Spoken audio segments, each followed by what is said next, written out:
Your band's really busy for the next 6 months. Actually, my band's really busy for the next year and a half.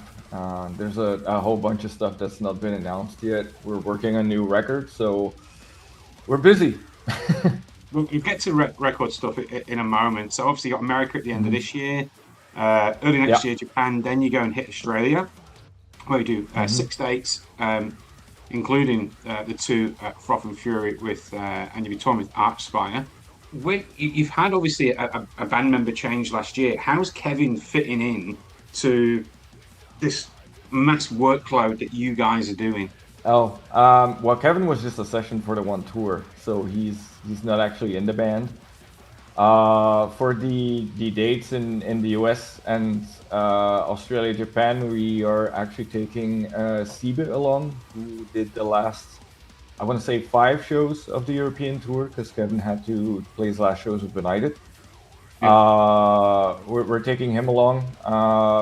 The whole idea is that we're still kind of like uh, looking on who we're going to settle as far as drums go, to be honest.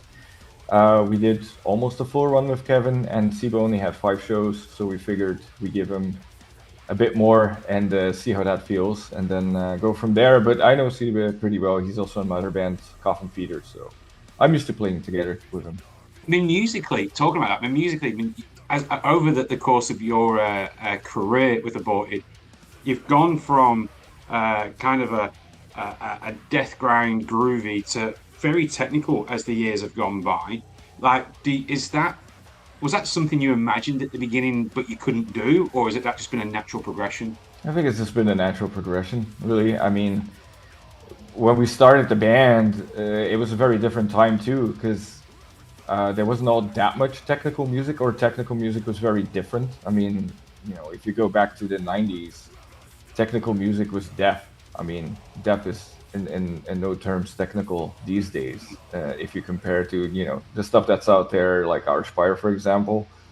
Necrophages didn't come up until way later. For example, I guess they were kind of like the new era of technical death metal. I think when we came up, it was just more like that. There was a lot less knowledge out there. It was just like everyone was self-taught, and it was more about writing cool songs and focusing on the riffs and the emotions that go with it, and the aggression. Something that's still very important to us, just to be clear. We don't write music to be technical, but I think as time went along and some members joined, some proficiency came into the band, and it's kind of natural that everybody also kind of put their own feeling into it, and things just naturally, as everybody got better at their instruments and all that, it got into music, and it got a lot more complicated. It's nice evolution. Yeah, it's evolution. Am I right in saying that the last time you were in Australia was 7 years ago? That's quite possible. Last time was with Black Dahlia Murder, so it's Mm. quite possible it was. You know. Uh, why? Don't ask me. I mean, the biggest problem would be that COVID happened, Yeah. so that really we didn't do anything for 3 years, and then I think we just kind of focused on the US because that was the first place to really be open. Europe was still kind of recovering until it's been a bit better, but we've been hit with some more, challenging things such as, the war in Ukraine, energy crisis, all that stuff. We've pretty been hit with like exemplary, unfortunate events one after the other for the last couple of years. So the market took a little bit of time to recover, for touring. But we've been hitting the US pretty hard, and I don't know why. I guess we were just waiting for the right thing to come along. And I guess the Froth Fury Festival was the right thing to come along, and the guys from Archspire are good friends, so it'll be a good time. Well, yeah, because I noticed we're getting to the music. I mean, on your last album, the guys from Archspire were on the album. You mentioned that you're working on new stuff at the moment.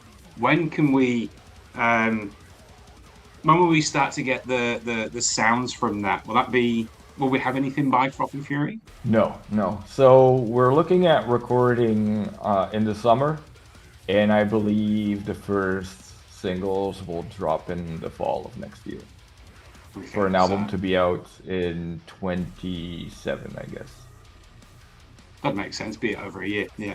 But it's Hmm. good to know that you Yeah. guys are back in there. So, I mean, what's I mean, again, probably a bit too early to say because is the makeup of the band or the recording process from that, is that essentially just going to be you and some guest session musicians? No, no, no, no. I mean, we have the band. There's just been one member that stuff Wolves. happened with. Yeah, yeah. So no, I mean Daniel is very much here. He's taking on the largest chunk of the writing with the last record already. Cool. Iain's been with the band since I want to say almost, yeah, it's been 10 years actually this year. So it's the three of us right now. We haven't had a bass player since COVID because Stefano went back to studying. He finished a PhD and he couldn't tour anymore.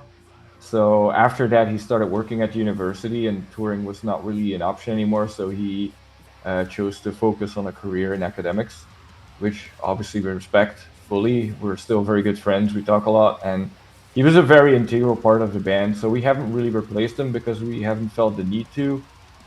We just have the bass on tracks since we played a click anyway. It's worked fine so far, and until we find like that one person that would be the right replacement, we're not really in a rush to look into that. To be honest, I mean, there is this theory that the bassist is the weakest member of the band anyway. So just saying. So I don't agree with that. And for example, Stefano was an amazing bass player. It's just we gotta find the right person that fits personality wise, and it's easy touring with four people as well. So for us, it has to be a really big advantage to getting someone else in the band again. we haven't missed it. I mean, based on the last couple of outputs that you've done, it doesn't seem like you've missed that, or like at no stage you're sitting there going, "Man, that could have been a bit better if they had this." It's like you guys have always been in a pocket anyway. So look, thank you very much, and I will see you Thank you for in the January. lovely warm up. Yeah, and I'll Yes. see you out there. Let's have a beer.